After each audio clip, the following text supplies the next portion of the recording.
อันเฉียบแหลมแทงตลอด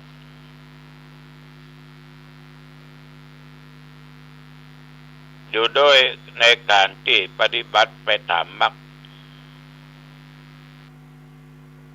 เป็นบุคคลที่มีจิตใจนั้นญาติโยมจากข้าศึกคือตัวกิเลสไกลจากกิเลสที่มันเป็นตัวข้าศึกที่ตัวสำคัญก็คือตัณหากามตัณหาภวตัณหาวิภาวตัณหาก็มีอาสวะเป็นคนที่พรั่งพร้อมไปด้วยอริยมรรคที่มีองค์8ดังที่ได้ได้จ่าญาติโยมฟังฉะนั้นพอสรุปญาติโยมรู้ได้ว่าสัมมาทิฏฐินั้นหูทุกข์หูสุขหูเหตุเกิดทุกข์หูเหตุเกิดสุขหูดับทุกข์หูสร้างความเกิดสุขหูหนทางความดับทุกข์หูทางในการทำให้เกิดความสุขได้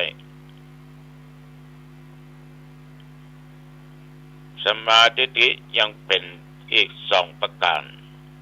คือโลกิยะสัมมาทิฏฐิกับโลกุตระสัมมาทิฏฐิ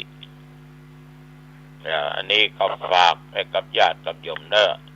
นำไปคิดพิจารณาวันนี้ก็จะมีการสอบธรรมอีกเช่นเคย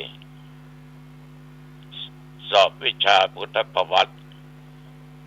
อนุพุทธประวัติพุทธานุพุทธประวัติญาติโยมก็ถ้ามีศรัทธาจะให้กำลังใจแก่ทุกแก่เน้นเข้าไปตามสถานที่สอบใกล้เคียง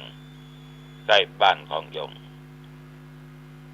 เอาละหันว่าเป็นเวลาพอสมควรอายุวันโนสุขังพลังพบกันใหม่โอกาสหน้าเจริญพร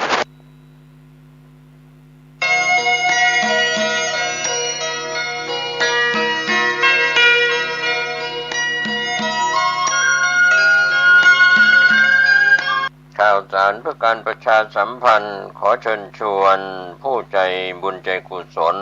ร่วมเป็นเจ้าภาพจัดทำคู่มือสืบสารพิธีกรรมของเยาวชนล้านนาเล่มละ50 บาทหรือร่วมทำบุญตามเจตนาศรัทธาจำนวน 5,000 ถึง 10,000 เล่มท่านที่สนใจจะ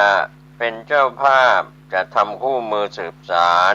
พิธีกรรมของเยาวชนล้านนาโอนผ่านบัญชีธนาคารกรุงไทยเลขที่บัญชี